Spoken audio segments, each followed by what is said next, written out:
Rude awakening. A rattle at the door snapped me awake. My head jolted upright, my vision blurry. The headache that followed yet another night of heavy drinking had already begun to kick in.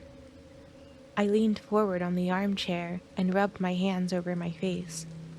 The bristles of an unkempt beard irritated my palms like a wire brush. Closing my eyes, I fumbled for the TV remote on the small table at the side of me. A glass clattered onto the wooden surface and rolled with a muted thud onto the carpet, spilling the sickly-smelling contents. I gripped the remote and sluggishly aimed it in the direction of the TV, hit the standby button, and plugged the room into darkness. The door rattled again. 3 knocks.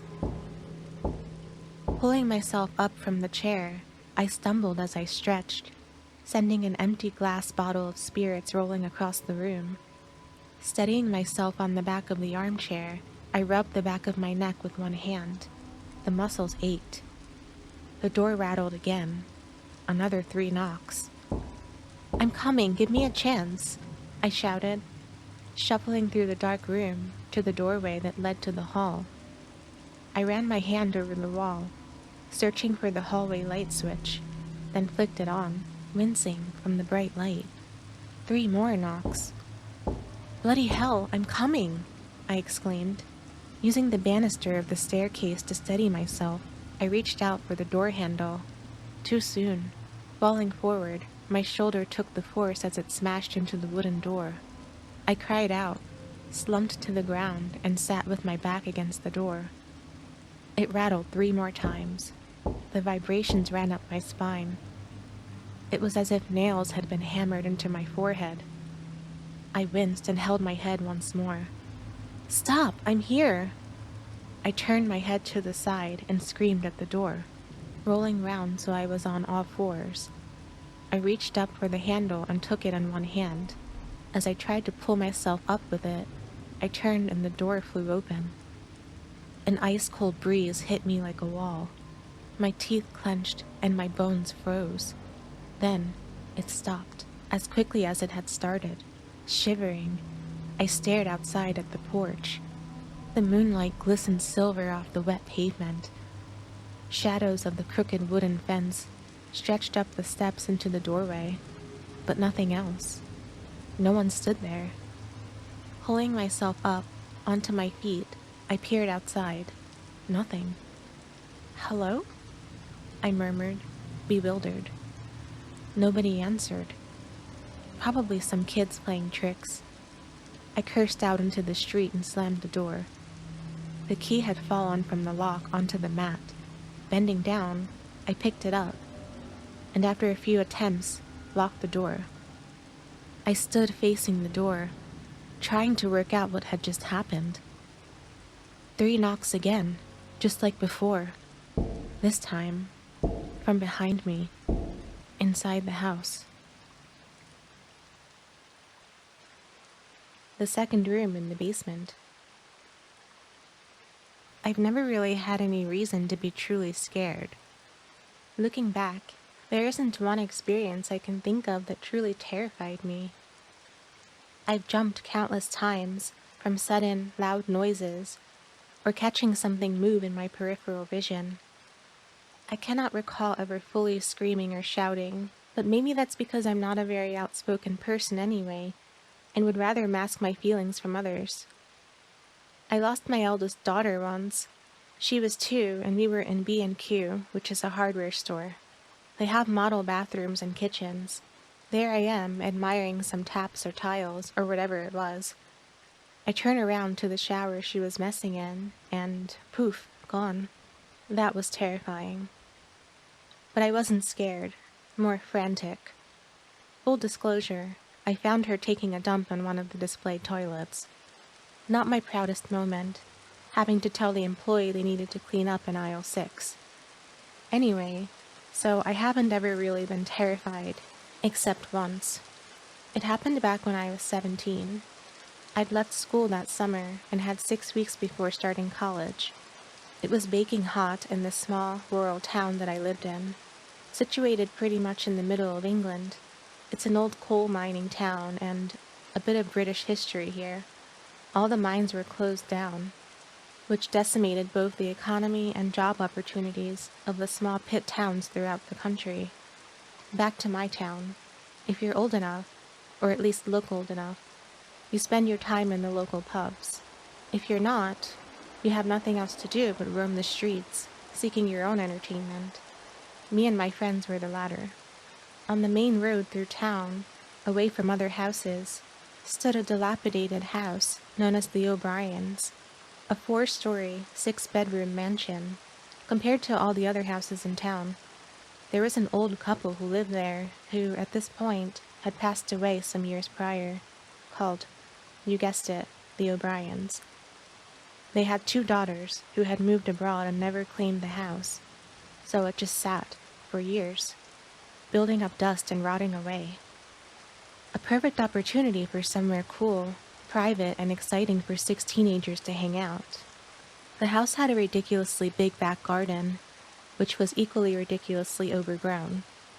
It literally took us the good part of a day to stomp down a pathway through the nettles and brush.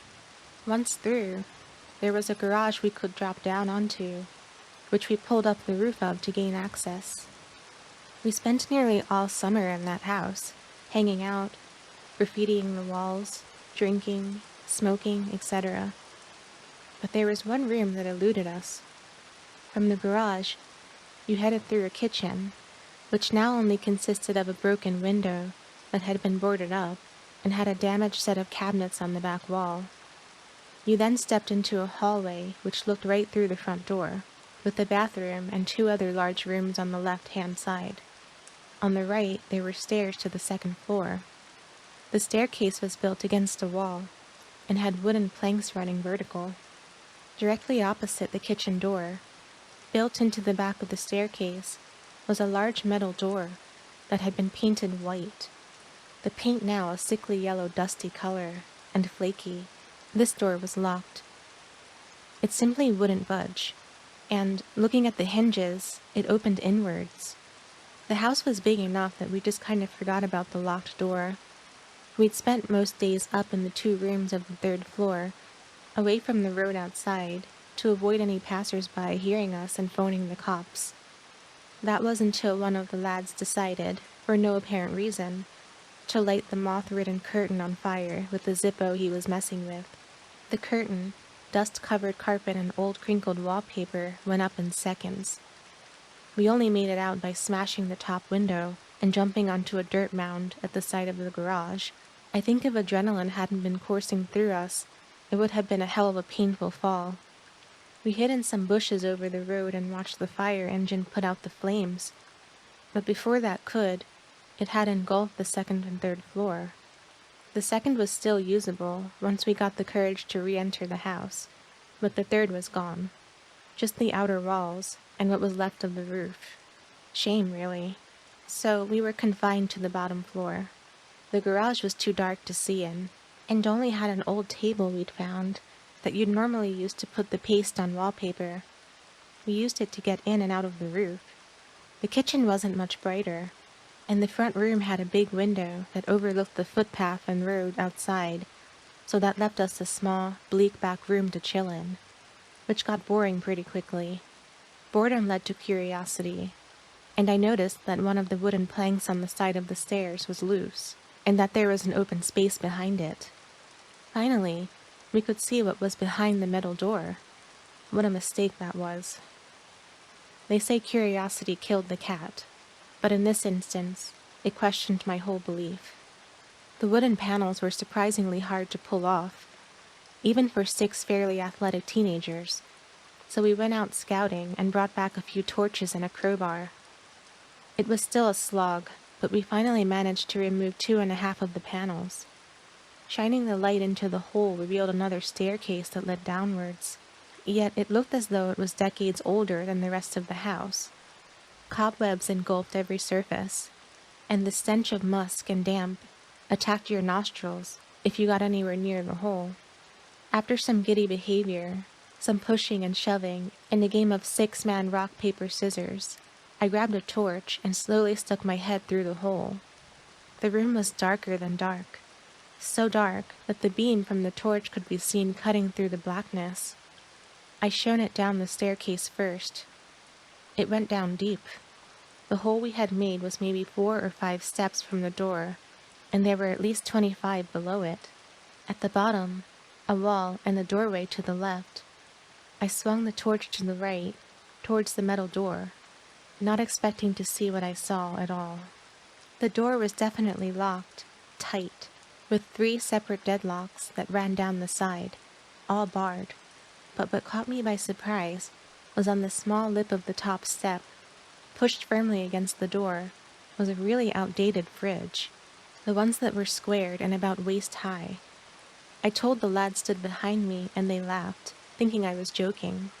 One by one, they stuck their head in the hole, checked out the bottom of the stairs, and then the fridge, each one as confused as myself. I remember sitting down, smoking a cigarette and debating how and why it would be there. The door clearly opened inwards, which meant the door must have been locked from the inside. Then somehow the fridge put up against it from the inside. We spent the rest of the day checking the garage and surrounding area of the house for a trap door or another entrance or exit to the cellar, but couldn't find anything. We put it down to the sheer size and stayed of the garden and went home. The next few visits to the house was us trying to decide who would enter the cellar first.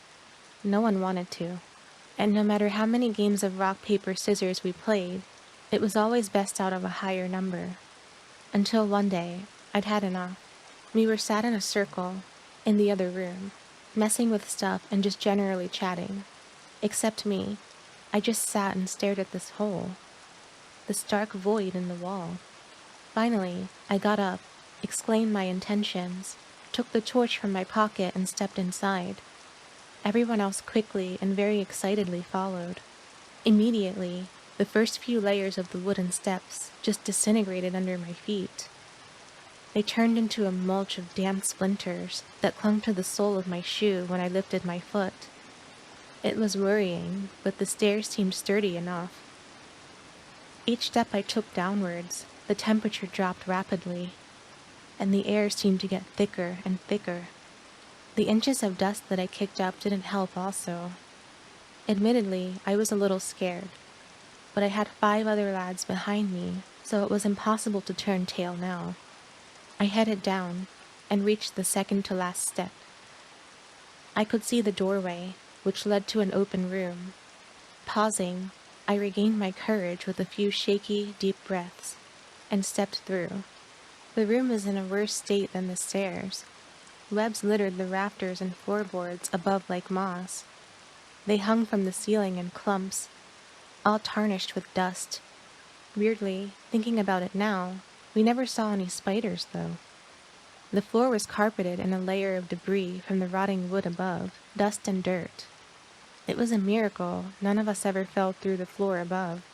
This place was a mess. The room was huge, expanding underneath the bathroom and both rooms on the first floor. And it was dark. There was no light source, other than the torches 3 of us now carried. The room stood empty, except for a wooden table, smack bang in the middle. No chair, nothing around it, but on it stood a metal plate, crudely bashed into shape, with the remnants of black goo on it. Next to the plate stood a tall, uncorked green bottle. One of the boys went over to it and picked it up. It sloshed as he did so, with a liquid of deep brown and layers of dirt inside. I never smelled it, but apparently it was putrid. At first, we didn't see the other doorway. It was in the corner, directly opposite the one we had entered. No door, just total darkness. We tried to shine our torches through it, but they didn't seem to cut through the shadows. It was like there was actually a door there, one that drained the torchlight. For some reason, I didn't muster the courage to go into that room, and neither did anyone else. We simply turned and left, feeling like we'd had enough adventure for the day. Over the next week or so, we invited girls and other friends to the house, but all refused to enter the basement. We found this hilarious, and would dare one another, more to show off than anything, to go down there, either on our own or in pairs, without a flashlight, and see how long we would stay down there. Now, not once did I get scared while stood in complete darkness down there. It was kind of calming, but none of us ever got the courage to enter the other room. In hindsight, we should have questioned more why the door was metal, or why it was locked from the inside, and how a fridge got up the stairs and placed in front of the door as a barrier, from the inside also. But, full of excitement and immaturity, it never crossed our minds. We just assumed that there would be some sort of exit in the other room, which led to the garden. Word quickly went around through the year to the groups of the O'Brien basement, and we definitely fed the rumors of it being haunted. Teenagers would ask us how to get into the house, and for us to show them the barricaded door and basement. So because we thought we were cool, we spent another day making a maze in the garden, squashing pathways down that led away from the garage.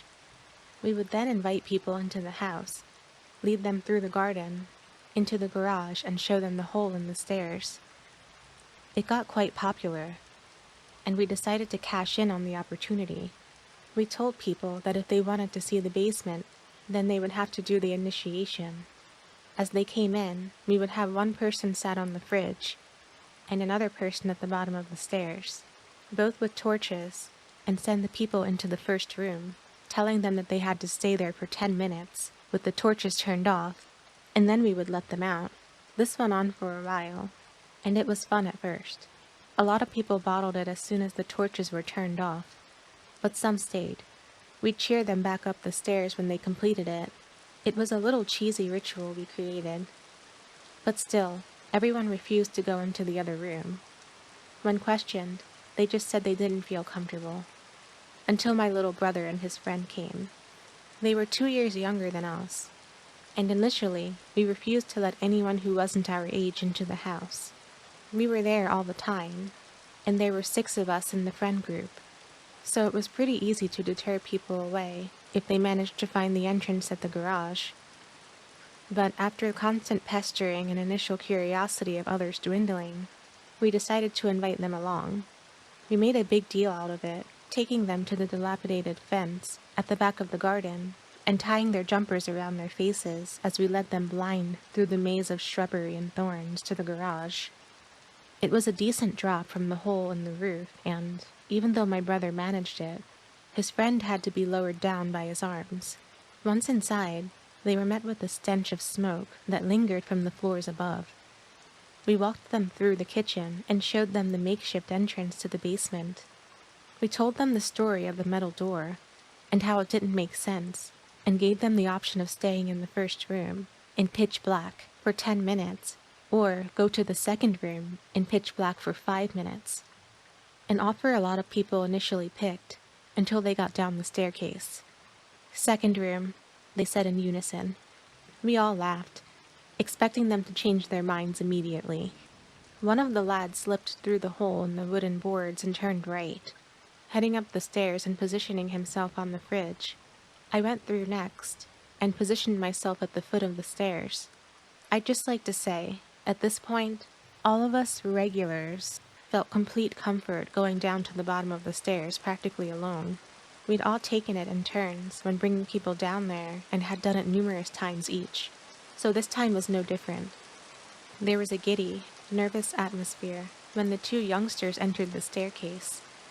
The torches we used were cheap ones we'd gotten from the market, so they cast an eerie yellow glow. Slowly, my brother and his friend made it down the stairs, clearly attempting to show face and act unmoved by the state of the rotten, decaying wood around them. But as they trenched through the mulch, they stuck close together. They took their time, so much so that the guy at the top shouted for them to hurry, and both nearly shit their pants. When they finally got to me, I told them that this was the first room, shining the torch around the room through the doorway, and that they were to go into the next one, aiming my beam through the darkness to the frame of the other door. The room was a decent size, and as stated, the torches were cheap, but I remember taking notice that the beam that cut through the first room never seemed to illuminate the second room at all, as if there was an object obstructing its path. My brother's friend walked into the room, and as my brother walked past me, I grabbed his shoulder and told him that he didn't have to do this, and if he did, then he could back out whenever. With a nod and a dismissive wave, he followed his friend. They crossed the room, past the table, and, disappearing through the second doorway, as if walking through a dark stage curtain. I hit the button on my Casio watch to start the countdown from 5 minutes. I then aimed the beam of my torch up the staircase. The guy sitting on the fridge smiled excitedly and looked at his watch. "I really need to piss, dude. I'll be right back," he said, jumping down and disappearing through the gap. I stood at the bottom of those steps for what seemed like forever. I could hear the faint giggles from across the first room. They seemed muffled, as if hearing voices from behind a door. "How long left?" my brother's voice shouted. 3.5 minutes, I replied, checking my watch. Now, in the basement, despite it obviously being underground, there was never an uncomfortable temperature. It was colder than upstairs, but had no bite. There was never a chill. And while being down there a countless amount of times, not once had any of us felt any sort of breeze. But, and this memory still haunts me a little, especially when there was a sudden shift in temperature. I noticed that I became very cold, stood at the bottom of the stairs, to the point where I could see my breath, when checking the time against the light on my watch face. The mumbles from the other room had stopped also. I tried to focus on them, see if I could hear any movement, or the nervous noises they had been making before, but nothing. I remember getting freaked out. I don't know what about, but I could hear my heart beating faster. The hairs on my arms and the back of my neck stood on end. I turned on the torch and stepped into the first room. "Yo, you guys alright?" I called out. Nothing. No reply. "Oh, stop fucking about. Time's up," I called again. And again, no reply. I shone the torch through the doorway of the second room, but just like before, it was as if the beam cut through the first room and then stopped at the doorway. I crept closer, calling my brother's name, but he never replied. Then, as clear as day, so loud it hurt my ears after the silence, a voice, deep, brash, and distorted, as if the sound had been twisted, bellowed. "Leave now." I froze on the spot, eyes fixated on the doorway. Then, emerging from the gloom, ran my brother and his friend, both white as snow, both with tears and snot streaming down their faces. The look of pure terror on their faces is something I had never been able to get rid of. They bolted straight past me, which snapped me out of the trance, and I followed suit. Before we could reach the doorway to the stairs, the sound of crashing came from the stairwell. 4 ridiculously loud bangs, and the noise of snapping wood. The fridge was embedded into the wall, at the bottom of the staircase. Without stopping, we all scrambled over it. The staircase itself was a complete mess. Large splinters of wood stuck up like spikes. Luckily, and I don't know how, we managed to clamber up on our hands and feet without injury. Halfway up, I looked towards the hole in the wall, praying it would be in reaching distance. Both the young lads were in front of me, both sobbing and screaming. Both ran straight past the hole in the wall.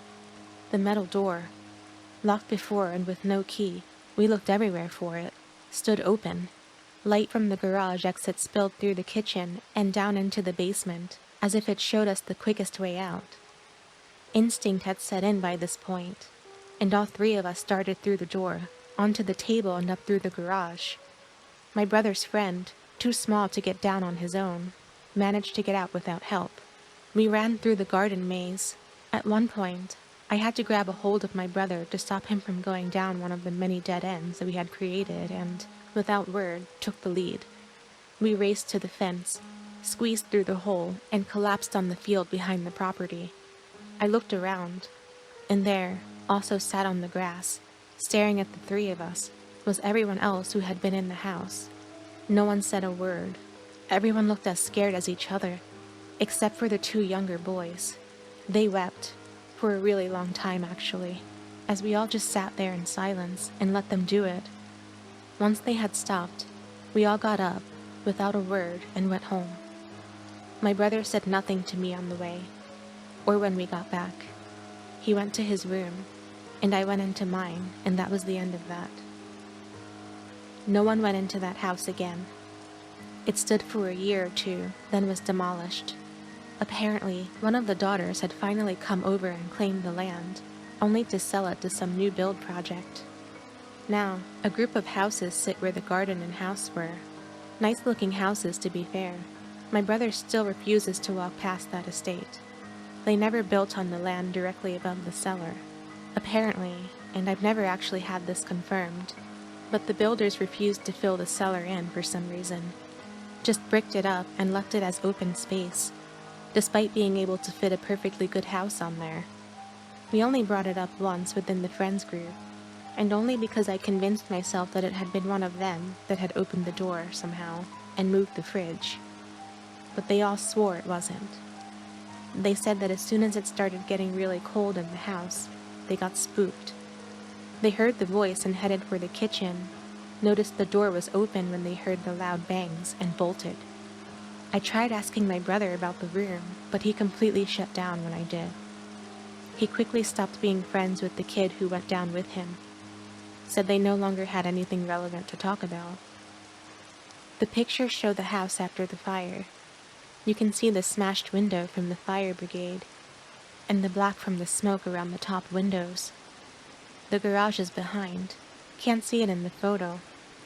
The other photo is of the cleared land, and the last picture of the new build with the obvious patch of grass, where the basement would be.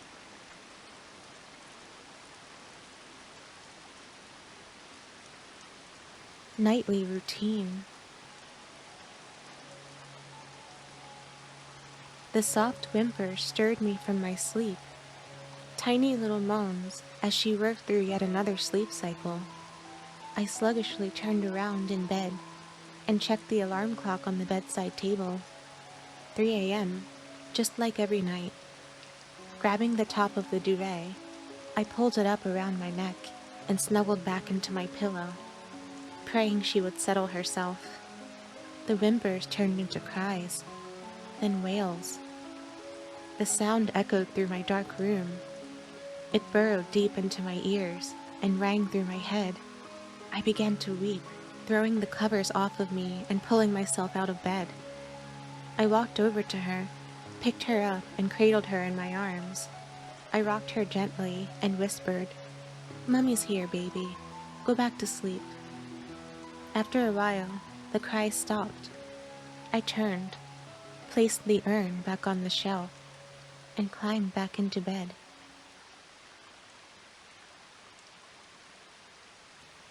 The toy box.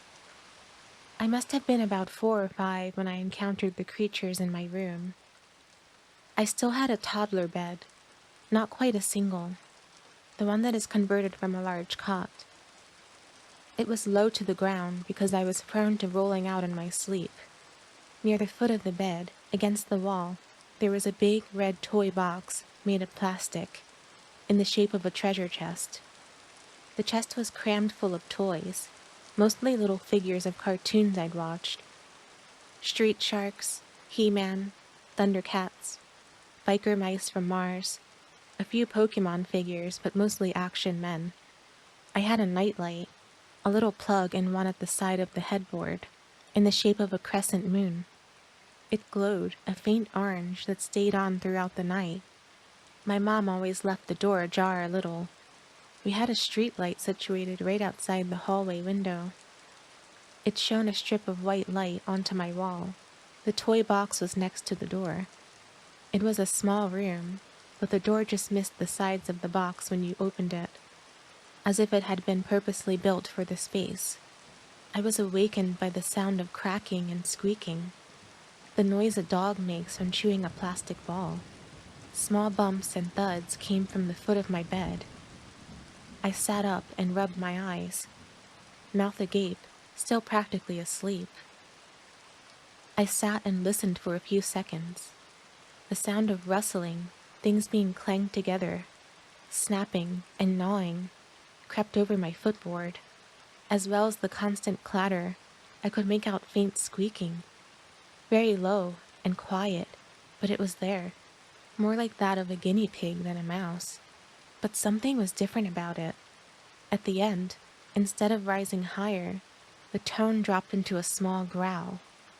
Slowly, I raised myself onto my hands and knees and crept toward the bottom of my bed. The side of the room was dark. The nightlight's measly orange glow didn't reach past the bed. I peered over the footboard at the toy box. The lid was open, which was strange, and toys littered the floor. I watched as the noises came from inside the box.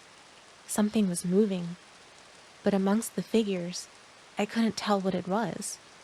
An action man came tumbling out onto the floor. One of the flippers it was wearing had been shredded. The other leg stopped in a mangled stump halfway down. Examining the other toys on the carpet, all of them had bite marks, limbs missing, or faces chewed into a deformed plastic mush. Little hands, arms, and bits of chewed up parts were scattered on the floor. Bewildered, I raised myself up and leaned forward, trying to get a better look inside the chest. At first, I couldn't distinguish what was moving. Letting my eyes focus, I made out something furry. At first, I thought it was the Furby I had in there, but whatever it was had its back to me, hunched over. Its fur looked damp and spiked up in messy clumps. A long, thin tail, covered in small hairs, slithered upright, the end twitching from side to side. I noticed something else move within the chest, and scanning the whole thing, I could make out two more tails, both different sizes, one longer, one shorter, protruding from deeper inside the mound of toys. I'm not really sure why, but whatever they were, I didn't want to be in the room with them. They scared me. Slowly, I crept from my bed and tiptoed towards the door. Reaching it, as it wasn't far, I placed a hand on it, still looking at the box, still watching the tails flicker. I cautiously opened the door. Silently, it swung open at first. The white stripe of light from the hallway grew as the exit out of the room grew larger. Even though I'd done it countless times, I slowed down once the door moved closer to the edge of the toy box, intently watching the distance between the two. As I slowed, the hinges of the door creaked loudly, making me jump. I froze on the spot. I listened out for the sounds of movement, but there were none. The chewing, the snapping, the gnawing, they had all stopped. Turning my head, I peered at the toy box. I was met with two whitish yellow eyes. They reflected the light of the crescent moon and the hallway. They didn't seem to look directly at me, more off to the right, at the door. A nose, wrinkled and leathery, twitched as the two long slits extended and retracted. A slow, wheezing breath escaped as a mouth began to open. It grew wider and wider, taking over most of the face. Incredibly sharp, needle-like teeth dripped with saliva. Bits of plastic and fake hair had been impaled and wedged in between them. There seemed to be no pattern to them. They just protruded outwards or downwards, in all forms of thickness as size.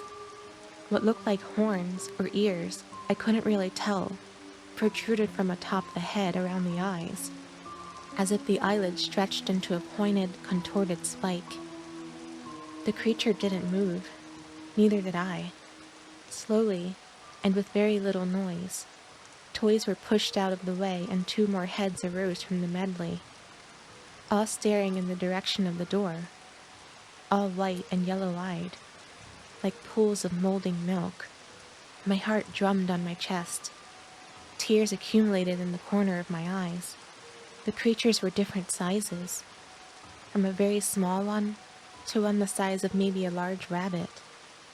This one opened its mouth wider than the other and let out that squeak I'd heard before. It was just air at first, a whisper, which rose onto a muted squeak that lasted a second or two, then dropped dramatically into a low grumble, maybe a growl. This snapped me from my frozen state, and I swung the door open as quick as I could and bolted down the hall. I could hear the patter of claws on the laminate floor behind me. A sensation rose from within my stomach, like a hot burst that flowed through my body. I remember wailing as I ran, feeling the tears stream down my face. My mother's room was just at the other end of the hallway, closest to the window. I ran past my brother's room. His door was closed, past the open toilet door, and slammed into my mother's. The pitter-patter on the laminate changed into thuds on carpet. My mother's bed was one of those ottoman ones, so it was very high off the floor. Before I reached it, I leapt, slamming into the side, kicking my legs and grabbing handfuls of duvet. I pulled myself up. A pain shot up my left leg, from just above my ankle. I cried out and my mom spun around to face me. "What's up, babe?" she murmured, pulling me onto the bed. "There's monsters in my room," I said through tears and shaky breaths. "It's just a bad dream, little man." She pulled me close and cuddled me up under the thick feather-down duvet. I cried for a while, but the lulling and stroking of the hair my mom did set me off to sleep. The next morning, I'd pretty much forgotten about what happened, and being influenced by my mom's comments, put what I could remember down to a nightmare. Getting up from the bed, before my mom had awoke, I headed back to my room. The door was open wide, and from the hallway, I could see the top of the toy box open. Creeping to the doorway, parts of the toys still littered the floor, but there were no sounds. It was deathly quiet. I flicked the main light on and scanned the room. Nothing. I knew my mom wouldn't believe me if I told her what had happened. So instead, I picked up all the bits of toys and put them back in the chest. Once I'd tidied up, I walked back into the hallway and headed for the bathroom. I climbed onto the step next to the toilet and pulled down my pajama pants and nighttime nappy and had a wee. My hand brushed past the bottom of my leg when I pulled my pants back up and I winced. Contorting my back, I turned and looked down at my leg. There, at the bottom, was a long, bloodied red mark. I told my mom when she woke up, and she said I must have caught it on the bed or the toy box during the night. For a long time, I'd forgotten about that memory. Until 26 or so years later, whilst in bed with my wife, my 3-year-old daughter came running into my room in the middle of the night, saying that there were monsters in her room with big white eyes. The memories flooded back to me. I haven't been able to find any other story like it, so, out of desperation, I thought I'd put it on here and see what others say. A repressed memory of a bad dream and a coincidence from a 3-year-old? Or a childhood memory long forgotten, unlocked by a second encounter? Left or right? They say that life is like an open road, but every once in a while, you'll come to a fork and be made to choose between left and right. A simple choice, really. It's a 50-50 outcome, to which you cannot know what lies in store for you until you're already down the road, and it's too late to turn back. But the basic instinct of any animal, including humans, is to attempt to find some sort of benefit of choosing the pathway. This could be food, water, shelter, or simply comfort. Comfort being the familiar smell of a mother's scent, her perfume maybe, or the color of a father's favorite tie. Something as simple as this can manipulate the choice you make. But what if both paths showed a necessity? What if both paths led to comfort? The question then, little boy, is what comfort means more to you. The man's icy blue eyes focused on me through the mask, the barrel of a pistol he held, pointing down at my chest. Do you choose left? He swung the gun left, where my father laid, in a heap on the floor, beaten and bloody. Or right? Swinging the barrel past me, he pointed it at my mother. who sobbed uncontrollably, begging for the man to stop. Left or right, kiddo? The choice is yours.